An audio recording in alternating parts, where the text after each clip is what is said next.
No pressure, bribe or threat can make Iran give up its legitimate right to use nuclear technology for peaceful purposes. Iranian Foreign Ministry spokesman. Welcome back to Inside Iraq. Now I am joined by Dr. Sayyid Mohammad Marandi, head of the Northern American Studies Department at Tehran University, and by John Alterman, Director of Middle East Program at the Center for Strategic and International Studies. Gentlemen, welcome to Inside Iraq. John, let me ask you, this talk about war in Washington, is it driven by events on the ground, Iranian involvement in Iraq, or is it driven by a much larger strategic interest, and before President Bush ends his term, that he would like to deal with Iran?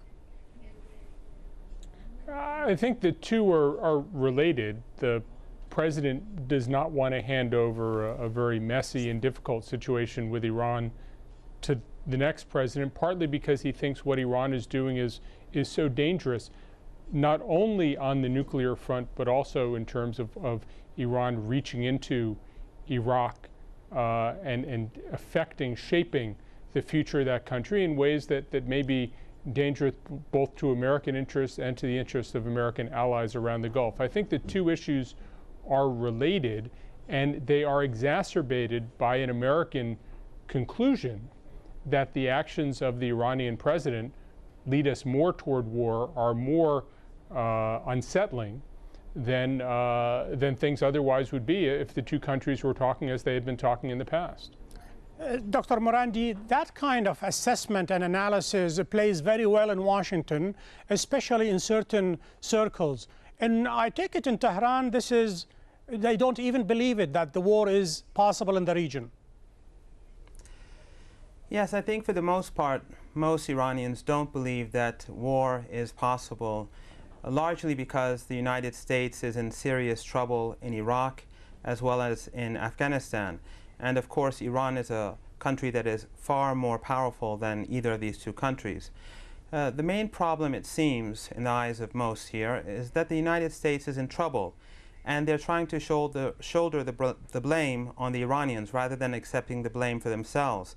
I mean, given the fact that the intelligence, as well as many indicators, including some by the Iraqi government, that Iran is definitely involved in Iraq, it's thwarting American interest, as well as helping the militias to target the American soldiers, it makes it a very good legitimate target, wouldn't it? Well, American intelligence is not very credible, is it? I mean, the history of American intelligence has been very questionable. The weapons of mass destruction that were supposed to be found in Iraq, its relationship with Al-Qaeda, this has all turned out to be false. John, this kind of assessment, again, from the Iranian side, indicated by Dr. Marandi, almost tells you that we are extremely confident. The wind is in our back. We are sailing forward. Pretty much, I dare you if you can. That certainly seems to be the sense. I saw President Ahmadinejad when he was in New York last week, and he said in a very confident way, I don't think there's going to be a war between the U.S. and Iran. I think we have to separate several things. First of all, there is whether it is wise to have a war with Iran has to be separated from the likelihood of a war with Iran. And the two are not the same. That the U.S. may in fact wage an unwise war on Iran, and Iran would suffer the consequences of that. The other question, which I think hasn't been getting sufficient attention, I've been hearing more and more of it in Washington in the last several weeks, is the idea that a war with Iran would not be an all-out conventional war. It would not be military to military. It would not be an effort to replicate in Iran what's happened in Iraq. And believe me, I think there's nobody in the U.S. government who wants to do that. But what I hear more of is the idea of sort of limited strikes against military targets, against infrastructure targets, something to send a signal. And American government officials I talk to are confident that the consequences of that war could be limited, and that war may not be a bad idea. John, given the fact that the president is in a race against time before he is out in January 2009, and the American intelligence community as well as the establishment, they have come to the conclusion that the worst thing you could do right now is to go to war with Iran. But even worse is still, would be allowing Iran to become a nuclear power. How much that fear is playing in the race against time, or is the president willing to shift this agenda and this file to the next president? I'm not sure that the intelligence community has concluded either thing, and in fact I rather suspect that they haven't concluded either thing. I think they're looking at possibilities for different kinds of ways to pressure the Iranians, political ways to pressure the Iranians, military ways to pressure the Iranians. To what extent do you want the international community involved? To what extent is it principally a U.S.-Iranian confrontation? And I think one of the things that both Iranians and Americans don't understand about each other's society is really the governmental decision-making process. One of the things that struck me in the Iranians' visit to the United States, sort of what I gleaned from the corners, is how little Iranians really understand the decision-making process here.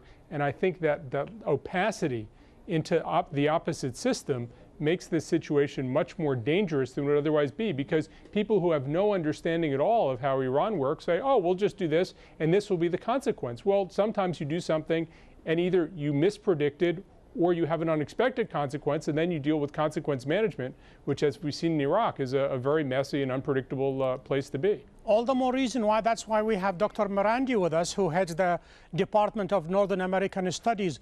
To what extent this opacity, this lack of understanding and clarity about American process and American establishment, how they come to a decision to go to war, is really understood in Tehran? Will we one day wake up and, you know, the F-15, F-16 and the F-11 are bombing Iran, and then the Iranian says, well, we didn't understand, they were serious about it? Well, I think the Iranians do understand the United States quite well, but the problem is that the United States has become increasingly unpredictable over the past 6-7 years. Ever since September the 11th and the presidency of this current president, the United States has been behaving in a very irrational manner in the eyes of many people in the region and beyond.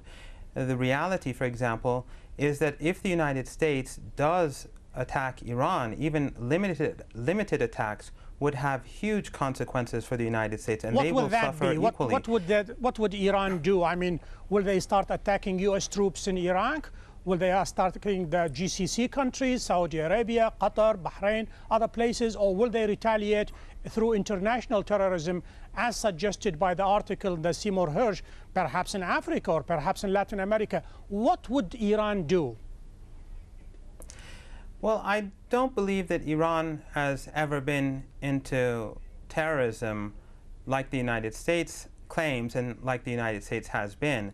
But Iran definitely has the power to confront the United States in the region, in the bordering countries, wherever American troops are stationed. Remember, Ayatollah Khamenei recently and on numerous occasions said that if the Americans strike, the Iranians will not let them go.